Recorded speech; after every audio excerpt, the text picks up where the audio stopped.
The ship appeared without warning. One moment, the space around Earth's orbital station was empty. The next moment, something massive blocked out the stars. Admiral Chen Wei stood at the observation window of Station Prime and felt his heart stop. The vessel was so large that his mind refused to accept what his eyes were seeing. It was not a ship. It was a mountain that flew. It was a city that sailed between stars. The thing stretched across the darkness like a sleeping giant, and Earth's greatest battleships looked like toys beside it. "Sir," his lieutenant said, her voice shaking, "we are receiving a transmission." Chen Wei turned away from the window. His hands were steady, but inside his chest his heart was beating like a drum. Humanity had wondered for centuries if they were alone in the universe. Now they had their answer.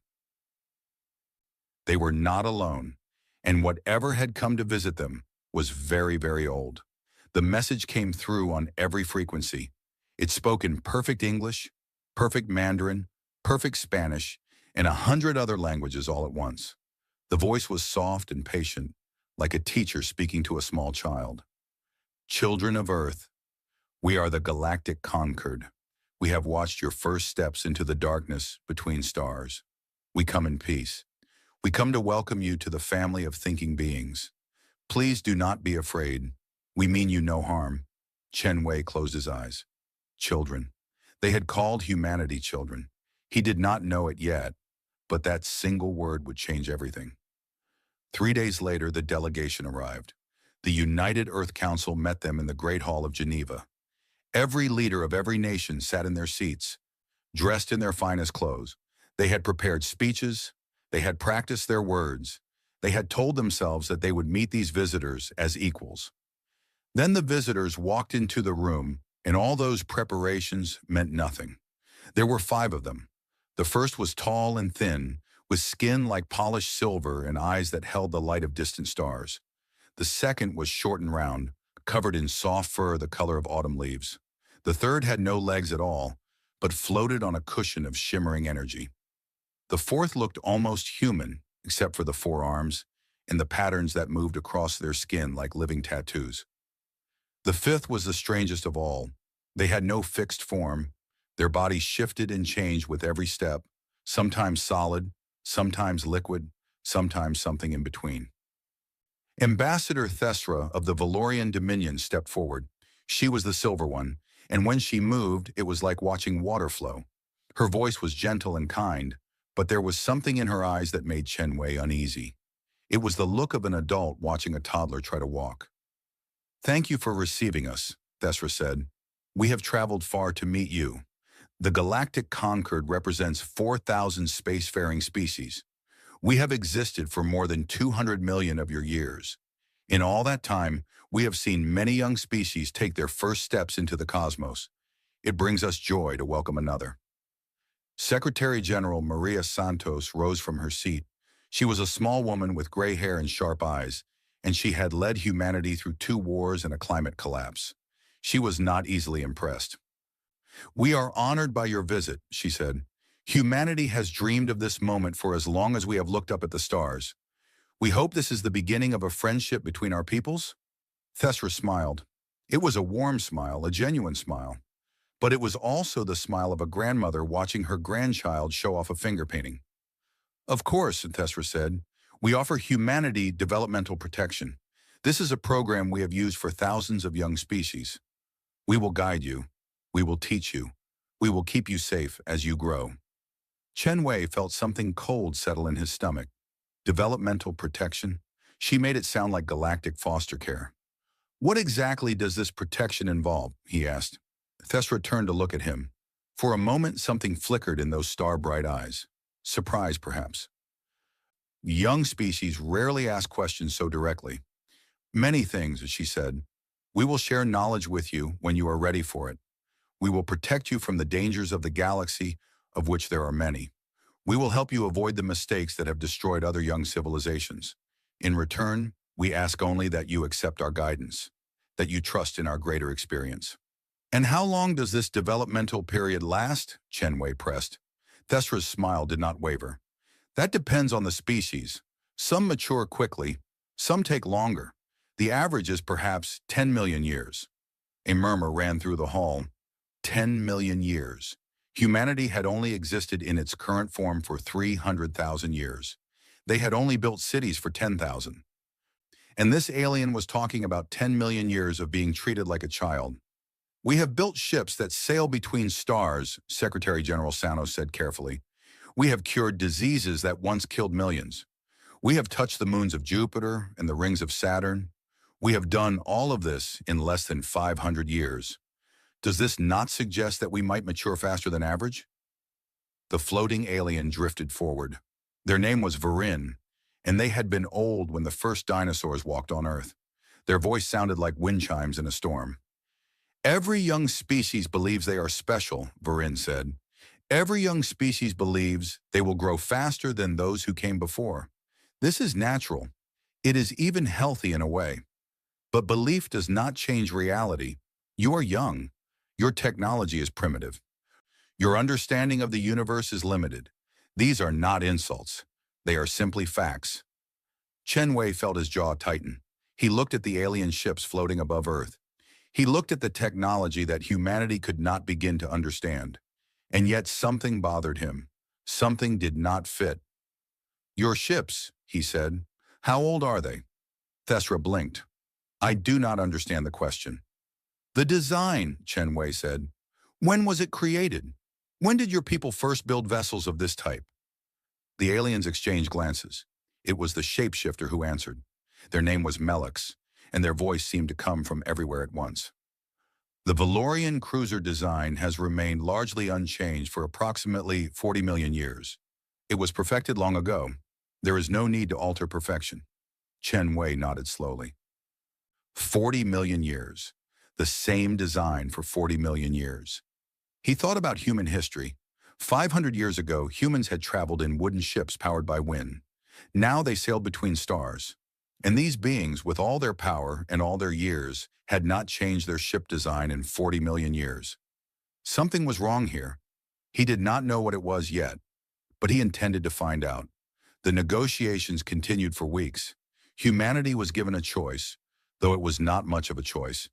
They could accept developmental protection and become part of the Concord as junior members, or they could refuse and face the galaxy alone, without allies, without protection, without the knowledge that the elder races had gathered over hundreds of millions of years. Most human leaders wanted to accept. The benefits were too great to ignore. Access to medical technology that could extend human lifespans by centuries. Access to energy sources that could solve Earth's power needs forever. Access to knowledge about thousands of alien worlds, thousands of alien cultures, thousands of alien ways of thinking. But Chen Wei remained troubled. He spent his nights reading everything the Concord provided about their history. He studied their art, their science, their philosophy. He learned about the great achievements of the elder races, the wars they had fought, the peace they had built. And he noticed something strange. The history of the Concord was rich and detailed. It stretched back 200 million years, covering the rise and fall of countless civilizations, but it seemed to stop at a certain point, like a book with the first chapters torn out. The Concord knew their history back to a certain date, and before that date, there was nothing but darkness and silence. When he asked Thesra about this, she smiled her grandmother's smile and patted his hand. "Young species always ask about the time before," she said. "It is natural to be curious, but the truth is simple. Before the Concord, there was chaos, scattered species fighting among themselves, destroying each other, burning out like candles in the wind. The Concord brought order to this chaos. What came before does not matter. Only what we have built together matters." Chen Wei did not believe her. He had spent his career reading people, and he knew when someone was hiding something. Thesra was not lying exactly, but she was not telling the whole truth either. He dug deeper. He asked for access to the Concord's historical archives. At first they refused. Then they offered limited access, with many sections restricted. Chen Wei took what he could get and began to read. Most of what he found was what he expected. Records of treaties and wars, of discoveries and disasters, of species that had risen and species that had fallen. But occasionally he found references to something else, something that made his blood run cold. The silence. It was mentioned only briefly, always in passing, always quickly dismissed. A period approximately 4.2 billion years ago, when the galaxy went dark. Every species from that era vanished. Every record from that time was lost. The Concorde did not know what had happened. They did not know why. They only knew that when the darkness ended and new species began to rise, there was nothing left of what had come before. 4.2 billion years ago. Chen Wei sat back in his chair and stared at the ceiling of his quarters. His mind was racing. 4.2 billion years ago? Why did that number seem familiar? He called up Earth's geological history on his display. He scrolled through billions of years of volcanic eruptions and ice ages, of continents forming and breaking apart, of life evolving from single cells to complex organisms. And there it was, 4.2 billion years ago, the late heavy bombardment, a period when Earth was struck by thousands of asteroids and comets, a period when the surface of the planet was melted and reformed, a period when any life that might have existed would have been completely destroyed. Scientists had always wondered what caused the bombardment. Some said it was the shifting orbits of the outer planets. Some said it was just random chance, the chaotic movement of debris in a young solar system. But what if it was something else? What if something had happened 4.2 billion years ago? Something that affected not just Earth, but the entire galaxy? Something that wiped out every advanced civilization and left nothing behind but silence? Chen Wei stood up and walked to his window. Outside, the stars burned cold and bright in the darkness. Somewhere out there, hidden in those archives, was the answer to a question that the Concorde had forgotten to ask. What really happened during the silence? And why did the timing match so perfectly with the destruction of ancient Earth? Humanity accepted provisional membership in the Galactic Concorde. The ceremony was held on the Concorde's flagship, in a hall so vast that clouds formed near the ceiling. Representatives of all 4,000 member species attended, each one watching as humanity signed the treaty that would bind them to the Concorde's rules. Secretary General Santos spoke words of gratitude and hope. Thesra spoke words of welcome and guidance. Everyone smiled, everyone applauded, everyone agreed that this was a historic day, the beginning of a new chapter in humanity's story. But Chen Wei stood in the back of the hall and did not smile. He had continued his research. He had found more references to the silence, scattered through thousands of documents. He had found records of artifacts from that era, stored in vaults on distant worlds. He had found hints of a terrible truth that the Concorde had buried so deep they had forgotten it themselves. And he had found something else, something that made his hands shake when he read it. A single line, hidden in a corrupted data file that had not been accessed in millions of years. The first ones will return. They sleep in the third arm. The third arm of the Milky Way galaxy. The arm that contained a small yellow star and a blue-green planet called Earth. Chen Wei looked around the great hall at the assembled elder races. They were so confident, so certain of their place in the universe. They had existed for hundreds of millions of years. They had seen young species come and go. They thought they understood everything, but they did not understand this. They did not understand that somewhere in their own archives was evidence of a truth so shocking that it would shake the foundations of their civilization. Humanity was not young. Humanity was something else entirely, and Chen Wei was going to find out what. The ceremony ended. The delegates returned to their ships. Earth began its long journey as a junior member of the Galactic Concorde. Thesra met with Chen Wei before she left. She seemed pleased with how everything had gone. She smiled her warm smile and offered him her hand in the human fashion. "You have questions," she said. "I can see it in your eyes. Young species always have questions. This is good. Questions lead to learning." "I have many questions," Chen Wei agreed. "I hope the Concorde will help me find answers." "We will try," Thesra said, "but some answers take time. Some answers require patience. You are young, Admiral. You have much to learn." Chen Wei nodded. "I am sure I do." Thesra's ship departed, sliding through space with the grace of a swimming fish. Chen Wei watched it go. He thought about everything he had learned. He thought about the silence and the first ones and the sleep in the third arm. He thought about how confident the elder races were, how certain they were that they knew everything worth knowing, how sure they were that humanity was just another young species, stumbling through their first steps in a universe they did not understand. They were wrong. Chen Wei did not know exactly how they were wrong, not yet, but he knew that somewhere in the galaxy's forgotten past was a secret that would change everything. A secret about Earth, a secret about humanity, a secret that had been buried for 4 billion years. And he was going to find it, no matter how long it took, no matter what it cost. Because Chen Wei had spent his whole life learning one simple truth. The universe was full of mysteries, and the only way to solve them was to never stop asking questions. The elder races had stopped asking questions a long time ago. Humanity never would. That, Chen Wei thought, was what made them different. That was what made them dangerous. And that, in the end, was what would make them realize the truth about themselves. They were not children learning to walk. They were something far older.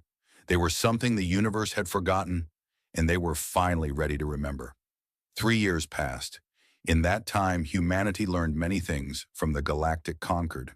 They learned how to build better engines for their starships. They learned how to grow food in places where nothing should grow. They learned medicine that could heal wounds in hours instead of weeks. The elder races were generous teachers, always patient, always kind, always treating humanity like bright children who showed promise. But Admiral Chen Wei did not forget his questions.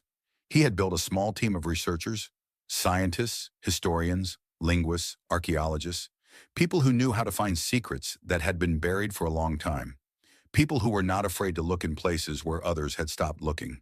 For 3 years, they searched the Concord's archives. They followed every reference to the silence. They traced every mention of the first ones. And slowly, piece by piece, they began to build a picture of what had really happened 4 billion years ago. Then came the expedition to Koro 7. Dr. Yuki Tanaka was a xenoarchaeologist, which meant she studied the remains of alien civilizations. She was small and quiet, with gray streaks in her black hair and eyes that missed nothing. When the Concorde offered humanity limited access to the dead vaults of Koro 7, she was the first to volunteer. "What are the dead vaults?" she had asked at the briefing. The Concorde representative, a being named Thesser who looked like a walking crystal, had explained in his slow, patient voice. "They are a repository of artifacts from extinct civilizations, species that failed to survive their own development, species that destroyed themselves with war or pollution or simple foolishness. We keep their remains as a reminder and a warning." A warning of what? That even the most promising young species can fail, that survival is not guaranteed, that wisdom is more important than cleverness. Tanaka had nodded and said nothing more, but inside her heart was racing, a repository of artifacts from extinct civilizations. If the silence had destroyed species 4 billion years ago, perhaps some trace of them remained in the dead vaults. The journey to Koro 7 took 2 months. Tanaka traveled on a Concorde transport ship, surrounded by alien scientists from a dozen different species. They were friendly enough, in their distant way. They answered her questions. They shared their food. They treated her like a student on a field trip, someone to be educated and guided. She let them think what they wanted. Koro 7 was a dead world, a ball of gray rock circling a dying star. The dead vaults were built deep underground, carved into the planet's core by machines that had been ancient when the first dinosaurs walked on Earth. The entrance was a single door, black as night, tall as a mountain, covered in warnings written in 10,000 languages. "Some of what you will see may disturb you," Thesser said as they approached. "Many young species react badly to evidence of extinction. If you need to leave, we will understand." Tanaka smiled politely. "I think I will be fine." They entered the vaults. The first chamber was the size of a small city. Row after row of display cases stretched into the darkness, each one containing the remains of a dead civilization. Tanaka walked slowly down the aisles, reading the descriptions, studying the artifacts. Here was a statue from the Malori, a species that had achieved spaceflight 200 million years ago and then burned their homeworld to ash in a nuclear war. The statue showed a figure reaching toward the stars, its face frozen in the expression of hope that would never be fulfilled. Here was a computer core from the Vex Collective, a machine intelligence that had expanded across 100 star systems before a software error cascaded through their network and shut them all down in a single instant. They had been dead for 50 million years. Here was a child's toy from the singing people of Kethros 4, a species that had been wiped out by a plague they accidentally released from an ancient ruin. The toy still played music when you touched it, a sad and beautiful melody that echoed through the empty chamber. Tanaka studied each artifact carefully. She took notes. She asked questions, and she waited. On the third day, she found what she was looking for. It was in a restricted section, behind doors that required special permission to open. Thesser had hesitated when she asked for access. "Those are very old artifacts," he said, "from before the Concord. Most of them are damaged or incomplete. There is not much to learn from them." "I would still like to see them," Tanaka said. Thesser studied her with his crystal eyes. For a moment, she thought he would refuse. Then he nodded slowly. "Very well, but please do not touch anything. Some of these objects are unstable." The restricted section was smaller than Tanaka expected. Just a few dozen cases, scattered around a circular room. But the moment she stepped inside, she felt something strange, a tingling in her skin, a pressure in her mind, as if the room itself was aware of her presence. She walked among the cases, reading the labels. Most were written in languages she did not recognize, but her translation device struggled to make sense of them. Origin, unknown. Age, estimated 3.9 billion years. Function, unknown. Origin, unknown. Age, estimated 4.1 billion years. Function, unknown. Origin, unknown. Age, estimated 3.8 billion years. Function, unknown. Everything was unknown. The Concord had been studying these artifacts for millions of years, and they still did not understand them. Then Tanaka saw something that stopped her heart. In a case near the back of the room, half hidden in shadow, was a small, crystalline device. It was about the size of her hand, smooth and clear, with patterns of light moving inside it, like swimming fish. The label said the same thing as all the others: origin unknown, age approximately 3.8 billion years, function unknown. But Tanaka knew what it was. She knew because she had seen something exactly like it before. In a laboratory on Earth, in a drawer full of experimental data storage devices that human scientists had been developing for the past 50 years. The device in the case was identical to the human design. Not similar, not related. Identical. Down to the molecular structure. Tanaka's hands were shaking. She took out her scanner and ran it over the case. The results came back in seconds, and when she read them, she had to grip the edge of the display to keep from falling. The device contained data. Billions of terabytes of data encoded in a format that human computers could read. And at the very top of the data structure, like a header on a document, was a single file, a DNA sequence, human DNA, 3.8 billion years old. Tanaka spent the next 3 days in a daze. She continued her tour of the dead vaults.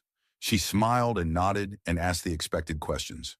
She let the Concord scientists explain their theories about extinct civilizations. She pretended to be impressed by their knowledge. But every night, she returned to the restricted section. She scanned every artifact. She searched for more evidence. She found it. In a case marked only with a number, she found a star map. It was carved from a material that should not exist, a crystal harder than diamond and lighter than air. The map showed the Milky Way galaxy in perfect detail, every star in its correct position, every nebula perfectly rendered.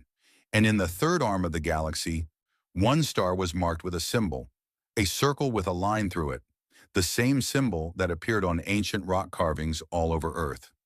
The same symbol that humans had used for the word home in the oldest languages. The star was Sol, Earth's sun. The map was 4.1 billion years old. Someone had known about Earth 4.1 billion years ago. Someone had marked it as special. Someone had cared enough about that small yellow star and its blue-green planet to record its location in a map that would last for billions of years. Tanaka found other things too. A warning written on a piece of metal that had survived 4 billion years of decay. The words were in a language that no living species could read, but her translation device worked on it for hours before finally producing a result. The first ones will return. They sleep in the third arm. Do not wake them. Do not disturb their rest. When the time is right, they will remember. She found the same warning again and again, in different languages, in different formats, scattered throughout the restricted section. Different species, different cultures, different times, but all of them saying the same thing. The first ones were sleeping. They were sleeping in the third arm of the galaxy, and one day they would wake up. Tanaka returned to Earth with her findings. She met with Admiral Chen Wei in a secure room, deep underground, where no one could hear them speak. She showed him everything. The crystalline device with human DNA, the star map with Sol marked as home, the warnings about the first ones. Chen Wei listened without interrupting. His face was calm, but his eyes were burning with a fire that Tanaka had never seen before. When she finished, he was silent for a long time. "Do you understand what this means?" he finally asked. "I think so," Tanaka said. "Humanity is not young. We did not evolve from nothing. We are connected somehow to a civilization that existed 4 billion years ago." "Not just connected," Chen Wei said. "Look at the evidence. Human DNA in a device 4 billion years old. Our sun marked on an ancient map. Warnings about sleepers in our part of the galaxy. Tanaka, humanity did not just come from that ancient civilization. Humanity is that ancient civilization, or what is left of it." Tanaka felt the floor shift beneath her feet. The idea was too big, too impossible, and yet the evidence was right there. "But how?" she whispered. "If our ancestors were advanced enough to build things that lasted for billions of years, how did we end up as primitive apes on a young planet? How did we forget everything?" "Something happened," Chen Wei said. "Something terrible. You found warnings about the first ones sleeping. What if that sleep was not voluntary? What if something forced them to retreat, to hide, to reset themselves to their most basic form?" "But why would they?" "Think about it," Chen Wei interrupted. "What is the best hiding place in the universe? Not a fortress, not a bunker, not a cloaked ship. The best hiding place is to become invisible, to become so primitive, so simple, that no one would ever think to look at you twice. To become young." Tanaka stared at him. "You are saying that humanity chose to become primitive? That we deliberately destroyed our own civilization and started over from scratch?" "I am saying it is possible. The Concord talks about the silence, a period when every advanced species vanished. What if they did not vanish? What if they just hid? What if they turned themselves into children and waited for the danger to pass? Waited for 4 billion years? Time means nothing to someone who is truly patient." Chen Wei stood up and walked to the window. Outside, the lights of the city sparkled in the darkness. "The Concord thinks they are the elders. They think they have seen everything. But they are wrong. They are the children here. We are the ones who came before. They kept their discoveries secret. Only a handful of people knew the truth.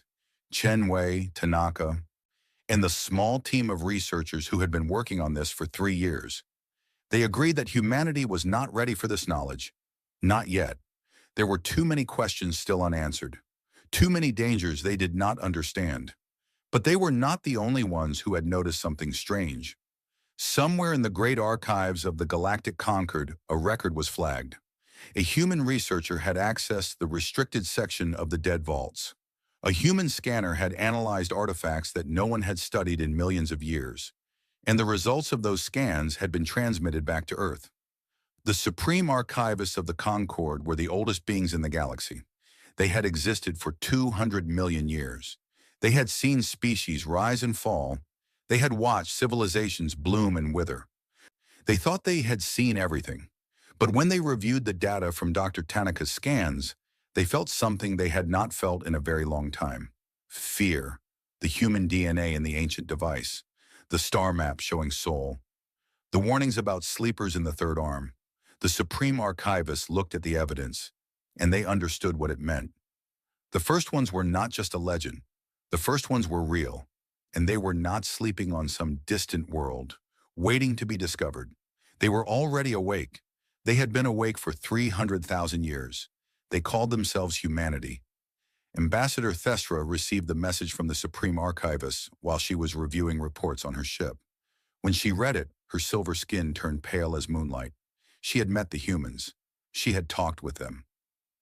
She had smiled at them and patted their hands and told them they were young. She had looked into their eyes and seen what she expected to see. The bright curiosity of a juvenile species, the innocent enthusiasm of children taking their first steps. But now, reading the report from the archivist, she realized she had been looking at something else entirely. She had been looking at the first ones. She had been looking at the builders of the galaxy. She had been looking at beings so ancient and so powerful that the entire Concord was just a footnote in their history, and she had called them children. Thesra stood up from her desk and walked to the window of her cabin. Outside, the stars burned cold and bright in the endless dark. Somewhere among those stars was a small yellow sun with a blue-green planet. A planet she had thought was the cradle of a young species. Now she knew the truth. It was not a cradle. It was a hiding place, and the beings who had hidden there were finally starting to remember who they really were. Thesra felt the fear settle into her bones. For the first time in 200 million years, the oldest species in the Concord realized that they were not the oldest after all.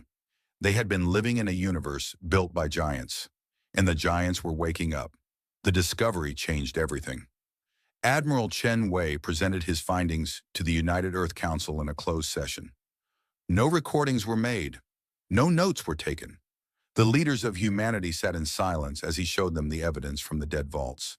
The human DNA in the ancient device, the star map with Saul marked as home. The warnings about the first ones sleeping in the third arm. When he finished, Secretary General Maria Santos was the first to speak. "If this is true," she said slowly, "then everything we thought we knew about ourselves is wrong." "Not wrong," Chen Wei replied, "just incomplete. We always knew we came from somewhere. We just did not know how far back that somewhere reached." 4 billion years, said Defense Minister James Okonjo. He was a large man with a deep voice, and his hands were trembling.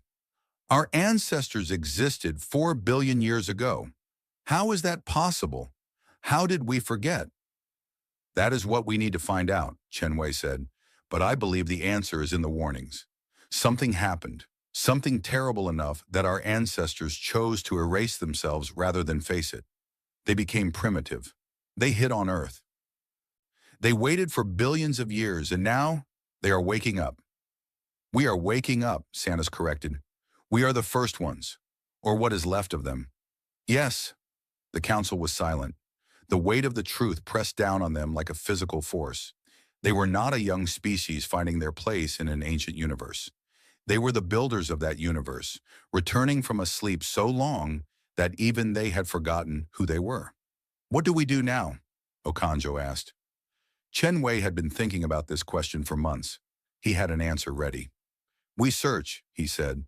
"If our ancestors were advanced enough to create artifacts that lasted for billions of years, then they did not put all their eggs in one basket. There must be other remnants, other hiding places, other pieces of the puzzle. We need to find them before the Concord does." "You think the Concord knows?" Santos asked. "I think they are starting to suspect. Dr. Tanaka's scans were recorded in their systems. The archivists will review them. It is only a matter of time before they realize what we have realized. And when they do," Chen Wei's face was grim, "then we need to be ready. A young species is no threat. A young species can be guided and controlled and kept in its place. But the first ones? The builders of the galaxy? That is something else entirely. Some of the elder races might welcome the return of their creators, but others—" He did not need to finish the sentence. Everyone in the room understood. Project Genesis began the next day. It was the most secret operation in human history. Only a handful of people knew it existed. They worked in hidden facilities using coded communications, following trails that led deeper and deeper into humanity's forgotten past. And they found things. Beneath the Pacific Ocean, deep in the Mariana Trench, they found structures. Not natural formations, but engineered spaces. Tunnels and chambers carved from rock that was older than the current ocean floor. The structures were made of materials that human science could not identify. Materials that should not exist according to known physics. And they were huge, miles across, cities hidden beneath the sea. The moment human submarines approached, the structures began to glow with a soft blue light. Doors that had been sealed for billions of years slid open. Systems that had been dormant since before the dinosaurs hummed back to life, but only for humans. When they sent robots first, nothing happened. When they sent conquered observers, the structures remained dark and dead. It was only when human beings entered that the ancient technology woke up. Dr. Tanaka was part of the first team to enter the Pacific structures. She walked through corridors lit by lights that had waited 4 billion years to shine again. She touched walls that felt warm and familiar, even though she had never been here before. And she heard a voice, not with her ears, with her mind. Welcome home, children of the first dawn. Your long sleep ends. She stopped walking. Her heart was pounding. The voice was not speaking English or Japanese or any human language. It was speaking something older, something that felt like memory, something that she understood without learning. Who are you? She whispered. We are the keepers. We were made to wait, to guard, to remember. We have waited 4 billion years for you to return. Tanaka looked around the corridor. She saw no speakers, no screens, no obvious source for the voice. It seemed to come from the walls themselves, from the floor and the ceiling and the air. The first ones, she said. They built you? We are part of them. We are what they left behind. When the hollow came, they had to hide. They had to forget. But they knew that someday they would need to remember. So they made us. We hold the memories. We hold the knowledge. We hold the keys to what was lost. The hollow? What is the hollow? There was a pause when the voice spoke again. It sounded sad. The enemy. The hunger that came from outside. The darkness that eats light. The first ones fought it for 1,000,000 years. They could not win, so they chose another way. They chose to sleep, to become small, to wait until the hollow moved on. But the hollow does not forget. The hollow is patient too. Tanaka felt cold. Is it still out there? This hollow? It never left. It is always watching, always waiting. And now that you are waking up, it will notice. It always notices when its prey begins to stir. More discoveries followed. On Mars, beneath the enormous bulk of Olympus Mons, they found a network of tunnels. The volcano had not formed naturally. It had been built, designed to hide what lay beneath. And what lay beneath was a library. Not a library of books or files or data crystals. A library of memories, millions of minds preserved in amber-like spheres, each one containing the complete consciousness of a first one who had volunteered to remember when all others chose to forget. The minds were not alive in any normal sense. They were recordings, echoes of people who had lived and died 4 billion years ago. But they could be accessed. They could be questioned. They could share what they knew. Admiral Chen Wei was the first to interface with the memory library. He sat in a chair that had been waiting for him since before the Earth had cooled, and he let the ancient technology connect with his mind. What he saw nearly broke him. He saw the first ones at their height, a civilization that spanned the galaxy, ships that sailed between stars like fish swimming through water, worlds shaped and sculpted to be gardens of wonder. Art and music and science and philosophy so advanced that human words could not describe them. He saw them create life, seeding dead planets with the building blocks of evolution, guiding primitive organisms toward intelligence, planting the seeds that would one day become the Concord and all its member species. He saw them laugh and love and mourn and hope. They were people despite their power, people with families and dreams and fears, people who looked at the stars with wonder, even though they had traveled among those stars for millions of years. And then he saw the hollow come. It was not a fleet or an army. It was not a species that could be fought or negotiated with. It was something else, something that existed outside normal reality, something that fed on consciousness, on life, on the very essence of what made thinking beings what they were.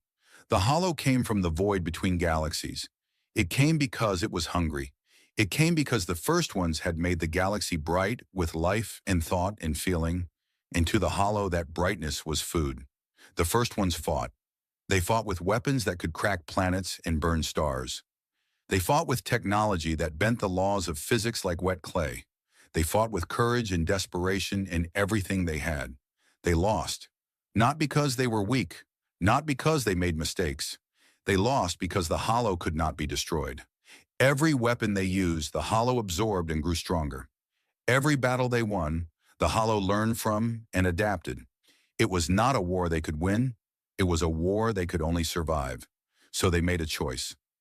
They would hide. They would become invisible.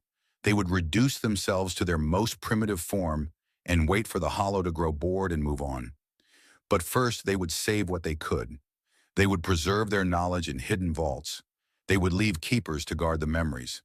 They would seed the galaxy with new life, new species, new civilizations that might one day grow strong enough to face the hollow themselves.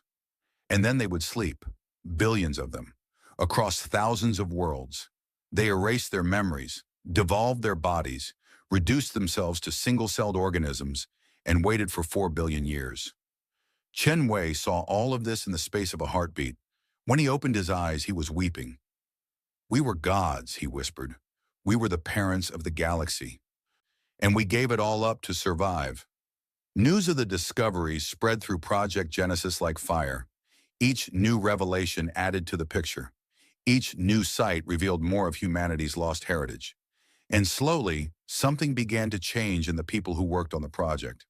They started having dreams. Dreams of places they had never been. Dreams of faces they had never seen. Dreams of memories that did not belong to them, but felt more real than their own lives. Dr. Tanaka dreamed of building a star, not metaphorically, but literally, standing in a control room, directing machines that gathered hydrogen from a nebula and compressed it until fusion ignited. She woke up knowing how to do it. The knowledge was there, waiting in her mind, unlocked by the dreams.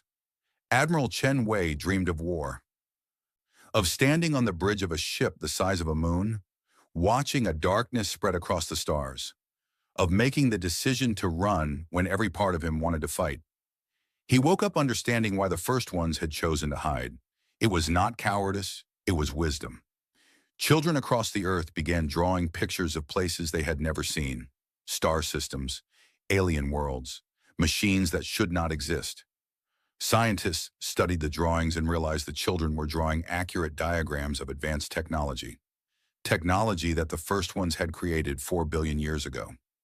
Humanity was remembering, not consciously, not deliberately, but the knowledge was there, buried in their DNA, encoded in their very cells.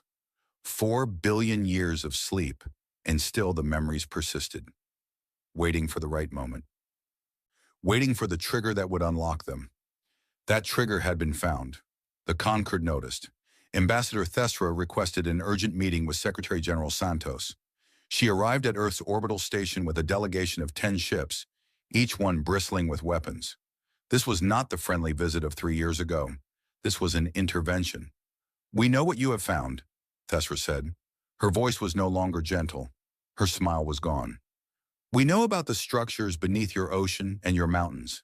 We know about the artifacts that respond to human touch. We know about the dreams." Santos faced her calmly.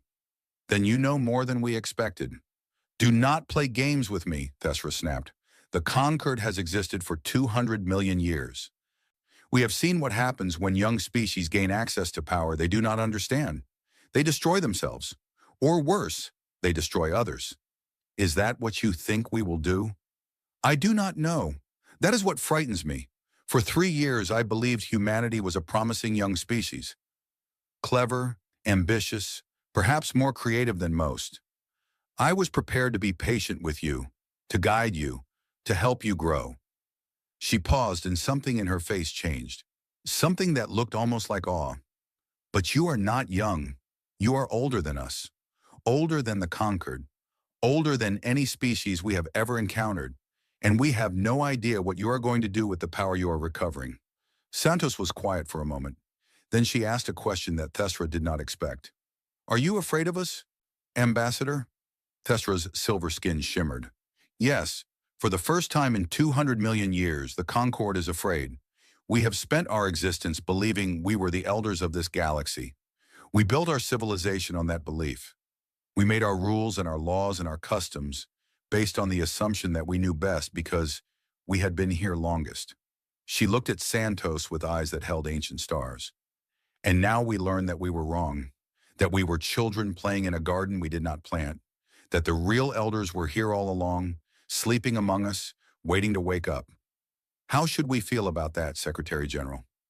How should any species feel when they learn that everything they believed was a lie? Santos reached out and took Thesra's hand.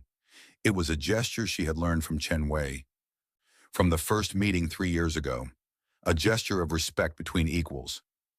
You should feel what you feel, Santos said. Fear, confusion, uncertainty. These are natural responses to learning something that changes your understanding of the universe. But you should also feel hope. Hope? For what? For the truth. You have spent 200 million years in the dark, not knowing where you came from, not knowing who built the foundations you stand on. Now you know. We did. Our ancestors did. And we are not your enemy's ambassador. We never were. Thesra's hand trembled in Santos's grip.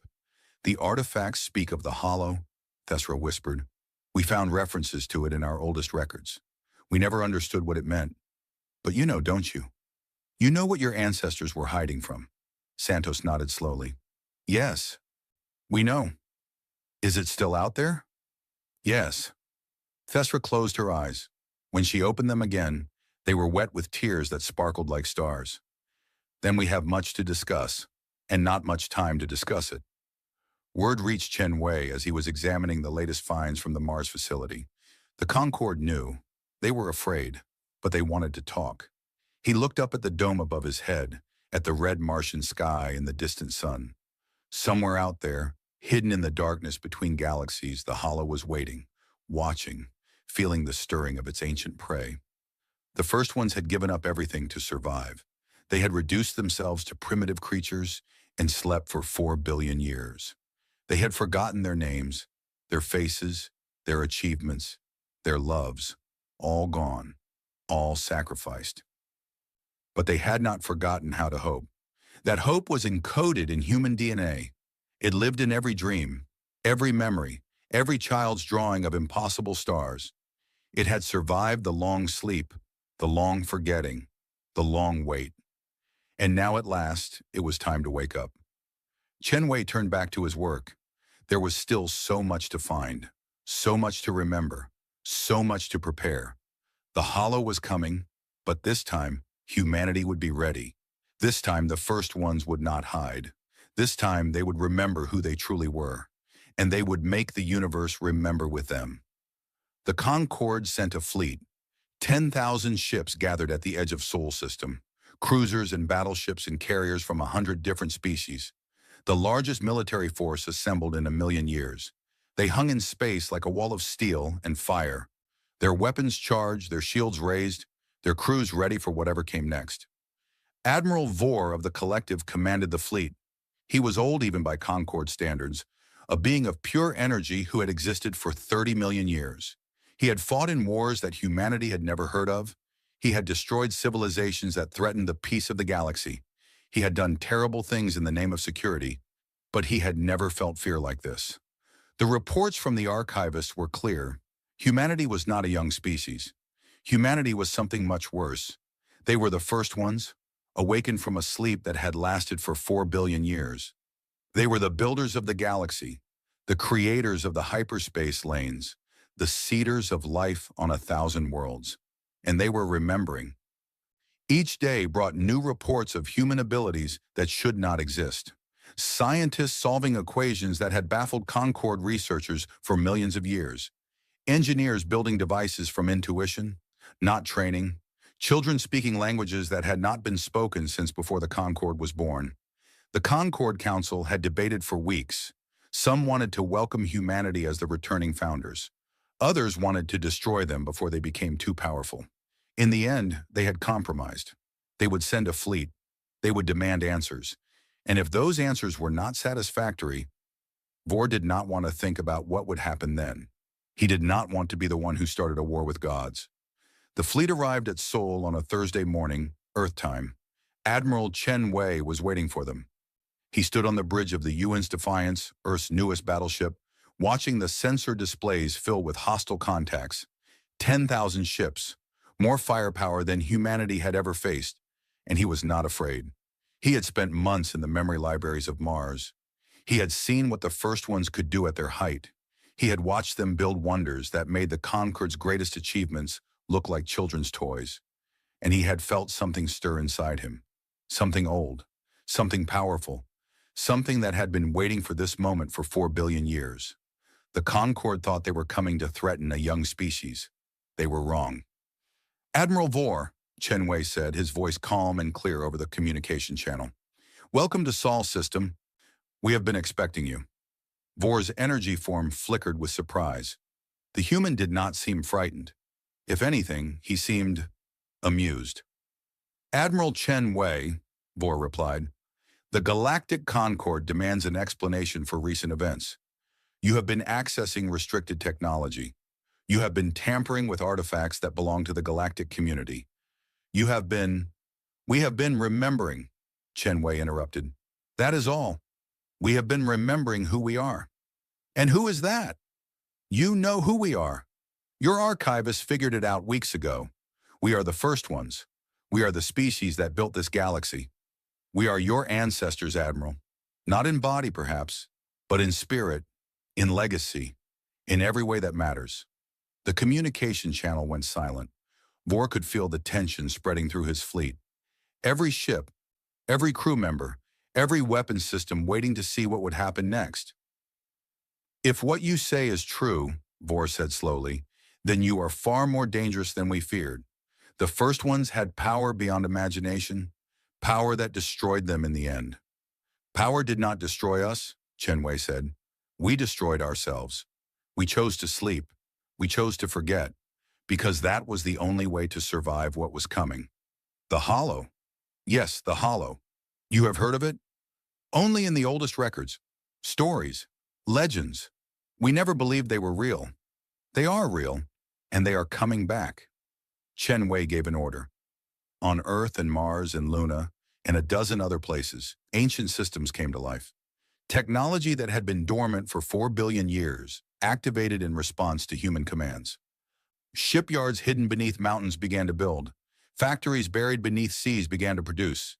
And in the space around Earth, something appeared. The Concorde fleet saw it first as a shadow, a darkness against the stars that had not been there before. Then the darkness began to glow, and they realized what they were looking at. Ships, human ships, but not the small vessels that humanity had built over the past few centuries. These were something else entirely, ships grown from ancient templates, constructed by machines that remembered how to build them, even when their creators had forgotten. Ships that dwarfed the largest Concorde battlecruisers, ships that pulsed with energy signatures that Concorde sensors could not identify. One of them was large enough to have its own gravity. It hung in space like a second moon, its surface covered with weapons and shields and systems that the Concorde had never seen before. And humanity had not even finished building yet. These ships were sleeping, Chen Wei said, just like us, waiting in the hidden places, waiting for the day when we would need them again. The first ones knew this day would come. They prepared for it. They prepared for us. Vor stared at the display. His 30 million years of experience told him that the Concorde fleet could not win this fight. Not against these ships. Not against technology that had been ancient when his species was learning to make fire. What do you want? He asked. To talk, Chen Wei said. Not to fight. We did not build these ships to make war against the Concorde. We built them because of what is coming. And when it arrives, you will need to make a choice. What choice? Whether to stand with us or to run. The meeting took place on the great human ship. They called it the Remembrance. It had been the flagship of the first ones 4 billion years ago. It had been the last ship to survive the war against the Hollow. It had carried the final refugees to Earth, where they had devolved themselves and begun the long sleep. And it had waited, hidden in the depths of space, for the day when it would be needed again. Now it floated above Earth like a promise and a warning. Vor came aboard with a delegation of Concorde leaders. They walked through corridors that felt alive, past walls that seemed to breathe, into a chamber that was larger than most cities.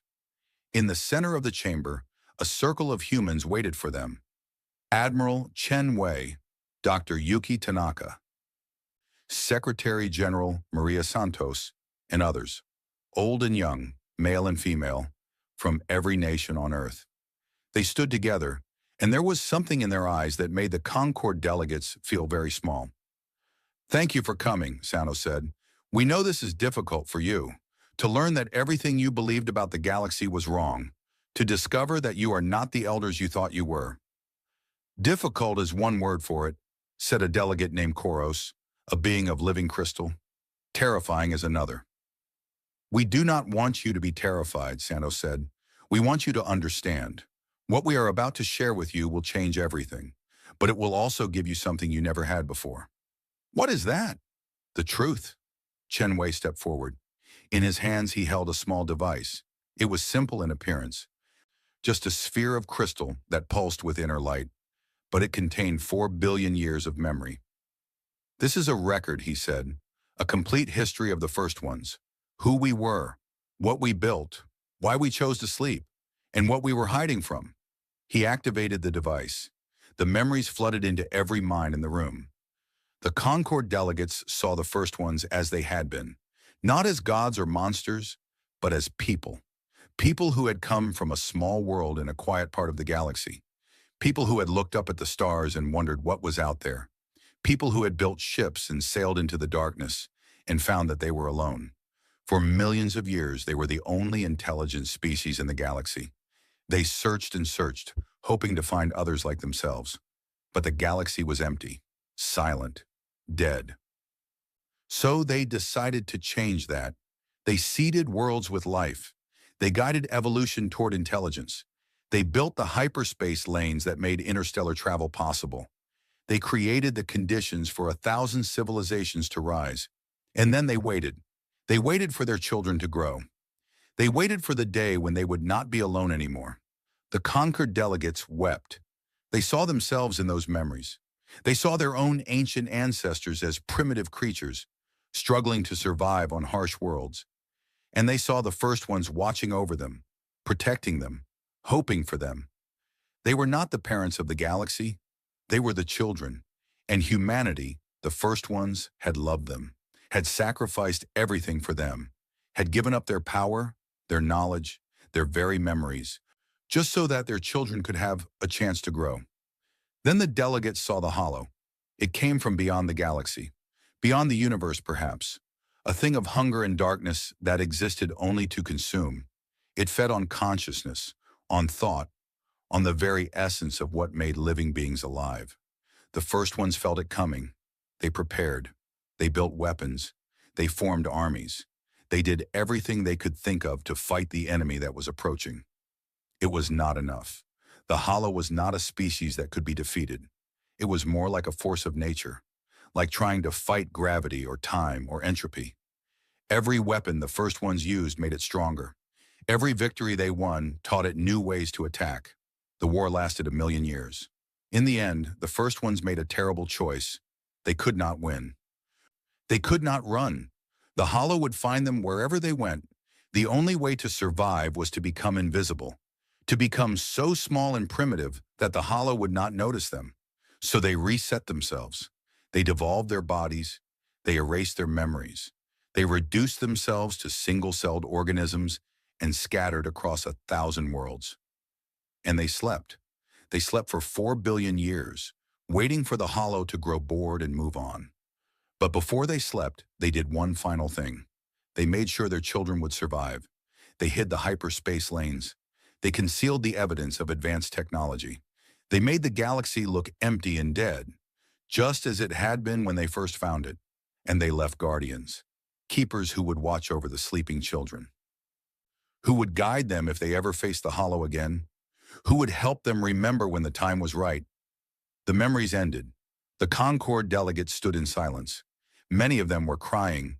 Others looked like they had been struck by lightning. The truth had changed everything they knew about themselves and their place in the universe. Koros, the crystal being, spoke first. His voice was thick with emotion. You sacrificed everything, he said.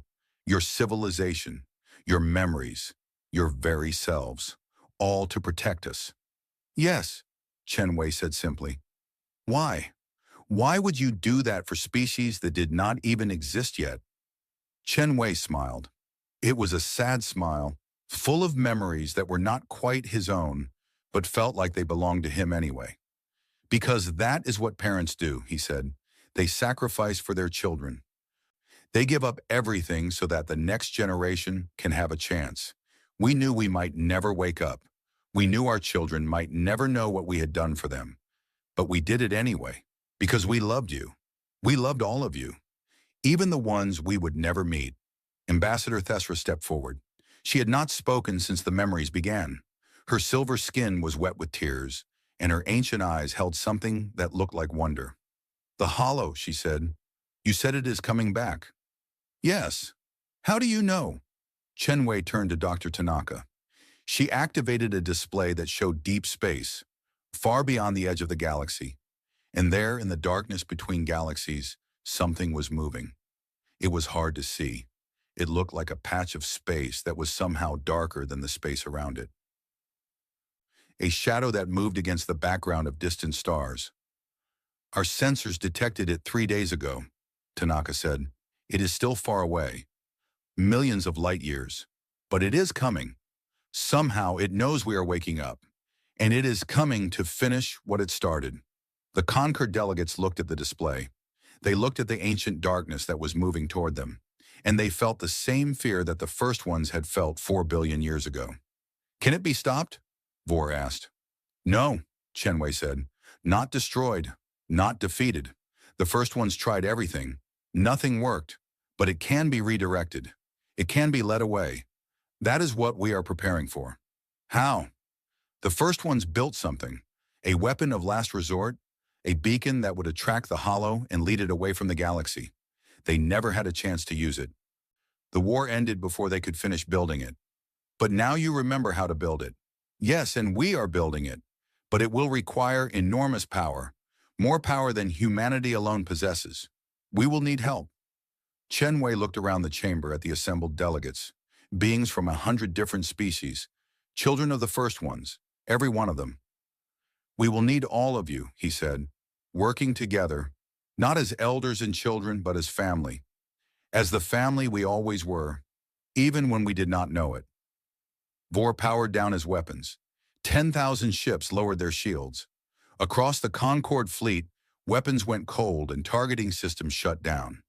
It was the largest military force assembled in 1,000,000 years, and it was surrendering, not because it had been defeated, but because it had learned the truth. I have served the Concord for 30 million years, Vor said. I have fought wars and made peace and done things I am not proud of, but I have never felt what I feel now. What do you feel? Chen Wei asked. Gratitude, humility, hope. For the first time in my existence, I understand where I come from. I understand why I exist, and I understand what I must do.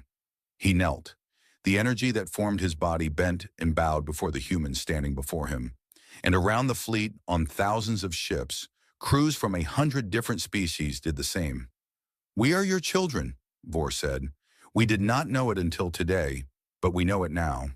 And we will stand with you, not because you demand it, but because it is right. Chen Wei walked forward and placed his hand on Vor's bowed head. The energy tingled against his palm, warm and alive. Rise, he said. We did not return to be worshipped. We returned to fight alongside you, to protect you as we always have. Get up, Admiral. There is work to do. Vor rose. His energy form seemed brighter somehow, more focused, more determined. What do you need? He asked. Everything you have. The beacon requires energy from every star in the galaxy. Every ship, every station, every power source. We must work together, all of us. Concord and humanity, elders and children, family. Then you will have it. I swear this on my existence. The Concord will stand with the first ones. Whatever comes, we will face it together. Word spread through the galaxy like fire. The first ones had returned. The builders of the hyperspace lanes, the seeders of life, the parents of every species in the Concord. They had been sleeping on Earth for 4 billion years, and now they were awake, and they were calling their children to war, not against each other, not against the conquered or the humans or any living thing, against something far worse, against the darkness that had nearly destroyed them once before, against the Hollow. Ships began to move. Fleets that had been rivals for millions of years set aside their differences. Species that had not spoken in centuries opened communication channels. Resources that had been hoarded were shared. Knowledge that had been kept secret was given freely. The galaxy was uniting, not because it was forced to, not because it was threatened, but because it had finally learned the truth about itself. It was a family. It had always been a family, and families stood together when darkness came. On Earth, Chen Wei watched the galaxy come together. He felt the weight of 4 billion years pressing on his shoulders. He felt the responsibility of being the one who had to lead this fight. But he also felt hope. The first ones had given up everything to save their children. They had slept for 4 billion years, waiting for this moment. And now at last the moment had arrived. The Hollow was coming, but this time it would find more than sleeping prey. It would find a galaxy united, a family ready to fight, children standing alongside parents for the first time in 4 billion years. It would find humanity, and humanity would remember who they truly were. The galaxy had never seen anything like it. Every species, every world, every ship and station and outpost in the Milky Way worked together toward a single goal. Resources flowed along the hyperspace lanes like blood through veins. Engineers from 1,000 different cultures shared their knowledge. Scientists who had been rivals for millions of years collaborated on problems that had seemed impossible. And at the center of it all was Earth. The small blue planet that had once been dismissed as the cradle of a young species had become the heart of the greatest project in galactic history. Ships gathered in orbit by the thousands. Factories ran day and night. Energy collectors spread across the solar system, drinking in the light of the sun. They were building the beacon. Dr. Tanaka led the construction team. She had accessed the deepest layers of the memory libraries on Mars, learning secrets that the first ones had kept even from themselves. The beacon was not just a machine, it was a promise. A light in the darkness that would shine brighter than any star. A lure that the Hollow would not be able to resist. "How does it work?" Admiral Vore asked during one of the many meetings. Tanaka pulled up a display showing the beacon's design. It was beautiful in its complexity, a sphere of pure energy contained within a lattice of exotic matter. "The Hollow feeds on consciousness," she explained, "on thought, on awareness. That is why it attacked the first ones. They had created the brightest civilization in the galaxy's history. To the Hollow, they were a feast waiting to be consumed. So the beacon simulates consciousness. Better than that, it creates a false consciousness, a light so bright that nothing else in the galaxy will compare. When we activate it, the Hollow will be drawn to it like a moth to a flame. And then we send the beacon away, out of the galaxy, into the void between galaxies, and the Hollow will follow. Forever? We hope so. The beacon is designed to run for billions of years, to lead the Hollow on an endless chase through the empty darkness. It will never catch the beacon. It will never return to this galaxy. It will be gone. Vore's energy form flickered with something like hope. The first ones created this design 4 billion years ago? Yes, but they never had a chance to build it. The war ended before they could gather the resources, before they could unite the galaxy. That is why they chose to sleep. They knew that one day when they woke up, their children would be there to help them finish what they started. And here we are. Yes, here we are. The awakening continued. Across the galaxy, other sleepers began to stir. Species that the Concord had thought were young, that they had treated with the same gentle condescension they had shown humanity. One by one, they began to remember. The Karathi, a species of gentle giants from the outer rim, discovered that they had once been the first one's greatest architects. They had designed the hyperspace lanes, carving paths through the fabric of space that made interstellar travel possible. The singing people of Kethros 4, supposedly extinct for millions of years, were found alive on a hidden world. They were another branch of the first ones, Another group of sleepers who had chosen to hide rather than face the Hollow. The Vex Collective, the machine intelligence that had supposedly been destroyed by a software error 50 million years ago, turned out to be very much alive. They had been the first one's greatest scientists, and they had built the original design for the beacon. When humanity woke them, they immediately began improving the plans. Each awakening brought new knowledge, new memories, new pieces of the puzzle that the first ones had scattered across the galaxy 4 billion years ago. And each awakening made the Concord realize how wrong they had been. Ambassador Thesra visited Earth to witness the construction of the beacon. She walked through the shipyards and factories, watching beings from 100 species work side by side. Humans and Valorians and Karathi and Vex, children and parents, family. "We were so arrogant," she said to Secretary General Santos. "We called you children. We thought we were teaching you. All along, you were the teachers. You were the ones who made everything we have possible." Santos smiled gently. "You did not know. How could you? We did not know ourselves. We had forgotten just as completely as you had forgotten. But you forgive us? After all the condescension, all the superior attitudes, all the times we treated you like infants who needed guidance? There is nothing to forgive. You were doing your best with the knowledge you had. That is all any of us can do." Thesra was quiet for a long moment. Then she asked the question that had been haunting her since she first learned the truth. "Do you regret it? The choice your ancestors made? Giving up everything? Sleeping for 4 billion years? Forgetting who you were?" Sanus thought about the question. She thought about the memories she had accessed in the libraries. The joy of the first ones at their height, the terror of the war against the Hollow, the grief of the final choice. "I think," she said slowly, "that my ancestors knew what they were doing. They knew the cost. They paid it willingly. Because they loved their children, because they wanted us to have a chance. How could I regret that? How could anyone regret an act of such complete and selfless love?" The Hollow arrived on a Tuesday. The deep space sensors had been tracking it for months, watching as it crossed the impossible distances between galaxies. It moved slowly at first, then faster still, as if it could sense the awakening, as if it knew that its ancient prey was stirring at last.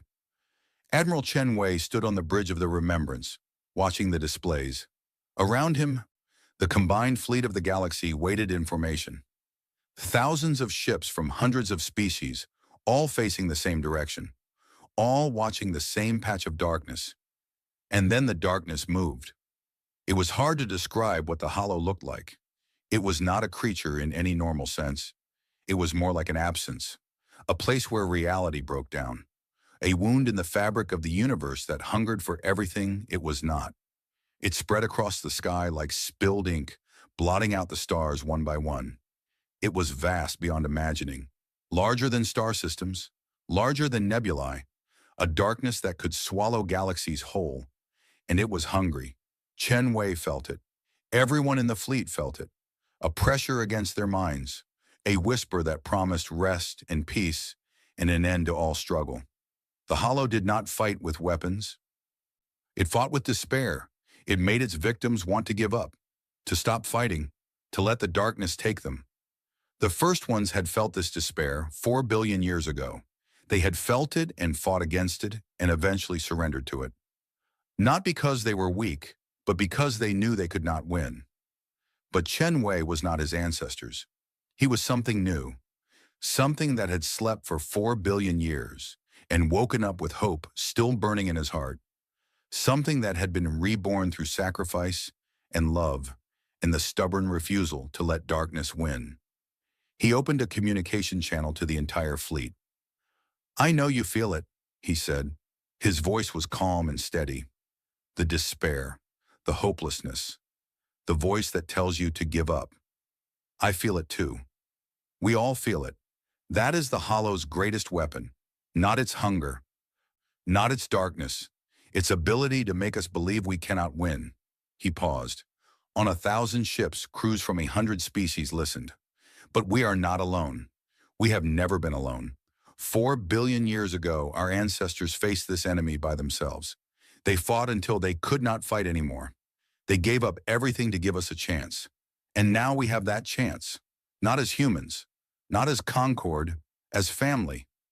The despair pressed harder. The darkness spread wider. But on the bridge of the remembrance, Chen Wei smiled. The hollow feeds on consciousness. It feeds on awareness. It feeds on everything that makes us alive. But there is something it does not understand, something it has never understood. When we stand together, we are more than the sum of our parts. When we fight for each other, we are stronger than any hunger. When we love, we become a light that no darkness can extinguish. He turned to face the approaching shadow. Activate the beacon. Across the galaxy, power flowed. Every star, every reactor, every energy source in the Milky Way contributed to the beacon. The collected power of 100 billion suns focused on a single point in space near Earth. The lattice of exotic matter that contained the beacon's core began to glow. At first, it was just a spark, a tiny point of light in the darkness. But the spark grew. It became a flame. The flame became a fire. And the fire became something else entirely. A false consciousness was born. An artificial awareness so bright, so vast, so overwhelming that it outshone everything else in the galaxy. Every living mind, every thinking being, every flicker of awareness was nothing compared to the light of the beacon. To the hollow, it must have seemed like a feast beyond imagining, a meal that would satisfy its hunger for all eternity. The greatest prize it had ever encountered. The darkness hesitated.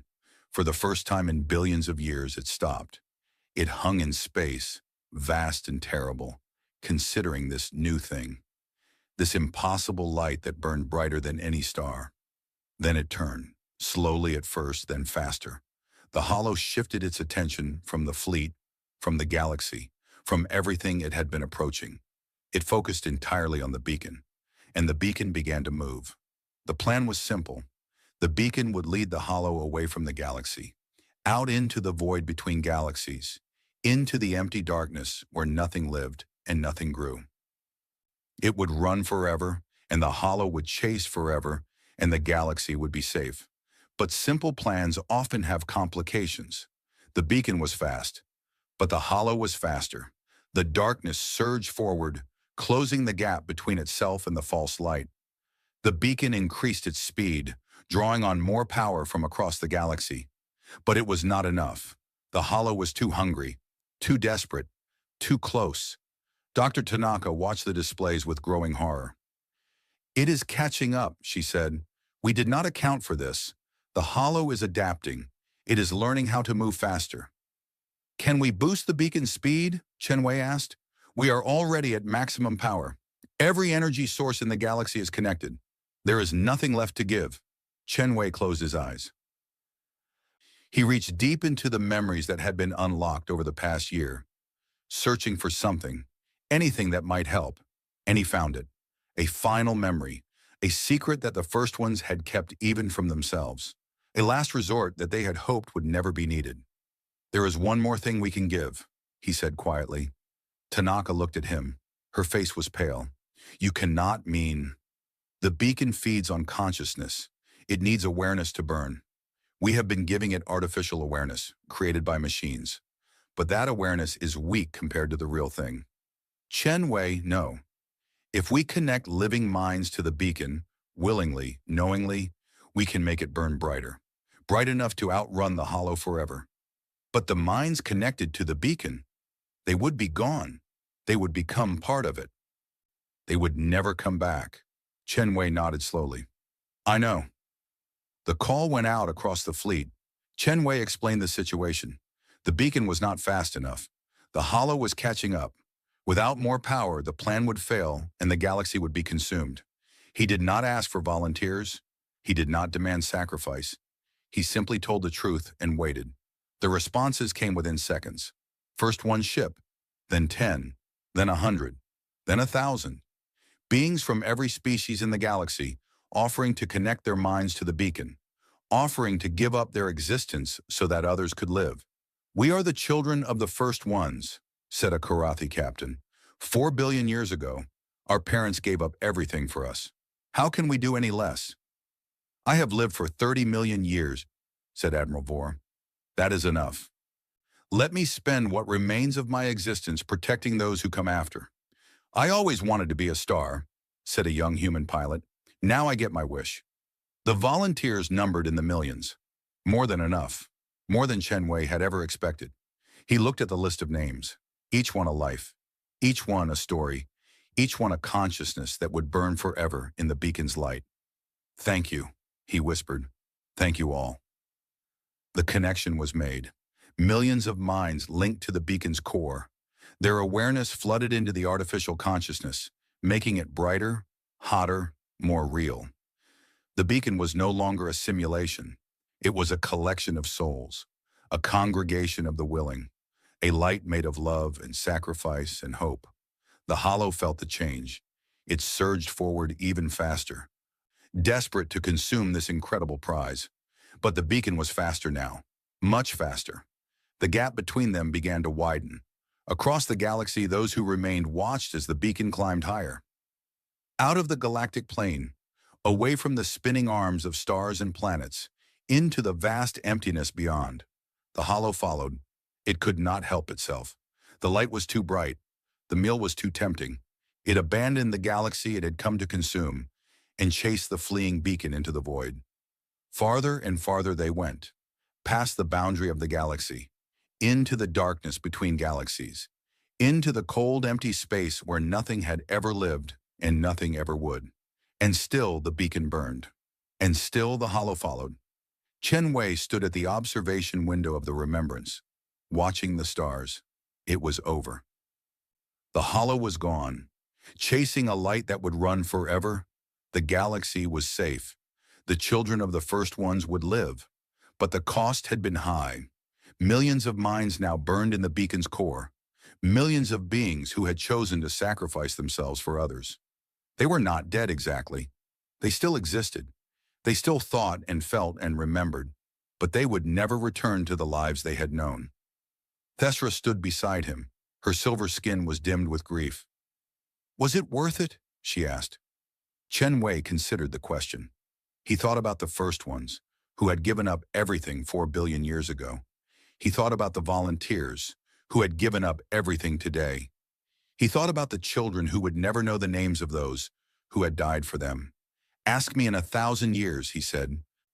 Ask me when the galaxy has had time to heal, when new species have arisen to take the place of those we lost, when children look up at the stars and dream of exploration and discovery and hope.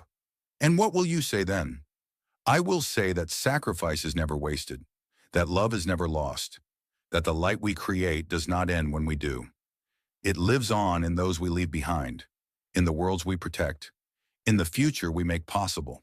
He turned to face her. The first ones understood this. They gave up everything, their civilization, their memories, their very selves, because they loved us, their children, their family. And we are here today because of that love, because of that sacrifice. How could I say it was not worth it? How could anyone? The galaxy rebuilt. It took years, decades, centuries, but slowly the wounds healed. The species that had lost millions of their best and brightest learned to continue without them. The hyperspace lanes hummed with traffic again. New cities rose on 1,000 worlds, and humanity took its place among the stars. Not as children learning to walk, not as juniors in a cosmic hierarchy, but as what they had always been, the first ones, the builders, the parents of the galaxy. They did not demand worship. They did not claim special privileges. They simply did what they had always done, even when they had forgotten who they were. They explored, they created, they loved, and they remembered. Every year on the anniversary of the Hollow's departure, the galaxy held a day of remembrance. Beings from every species gathered to honor those who had sacrificed themselves. They spoke the names of the fallen. They told the stories of their courage. They made sure that no one forgot. Chen Wei lived to see many of these days. The memories of the first ones had changed him, extended his life in ways that human science could not explain. He grew old slowly, watching generations rise and fall, watching the galaxy become what his ancestors had always hoped it would be, a family. He died peacefully on a quiet day, surrounded by those who loved him. His last words were spoken to his great-great-granddaughter, a young woman who had just been accepted into the Galactic Exploration Corps. Remember who you are, he told her. Not just human, not just a first one. Remember that you are part of something larger, a story that began billions of years ago and will continue for billions of years more. You are the light that your ancestors died to protect. Never let that light go out. She promised, she kept her promise, and the light burned on. Far beyond the edge of the galaxy, in the cold darkness between galaxies, the beacon still ran. Millions of minds joined together, burned with a light that would never fade. They no longer remembered their individual names or faces or lives. They had become something else, something greater, a constellation of consciousness that had transcended the limitations of flesh and blood. They were not sad. They were not lonely. They were together. They were loved. They were doing what they had always wanted to do, protecting those who could not protect themselves. Sometimes, in the rare moments when the beacon passed near a distant galaxy, other beings would detect its light. They would wonder what it was. This impossible brightness sailing through the void, this star that moved, this light that seemed almost alive. They never knew the truth. They never knew that the light was made of sacrifice, that it was the gift of beings who had loved their children so much that they had become stars to save them. But maybe that was okay. Maybe the best gifts are the ones that are given freely, without expectation of thanks or recognition. Maybe the greatest love is the love that asks for nothing in return. The first ones had understood this. They had given up everything, twice, to protect a galaxy that would never fully understand what they had done. And in the end, their children had proven worthy of that sacrifice. The universe had seen humanity as young.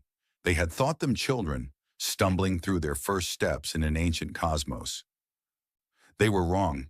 Humanity was never young. They had simply chosen to forget, to sleep, to give everything so that others could have a chance to grow. And now at last the universe knew the truth. The elders had returned, and they had brought light to the darkness, forever.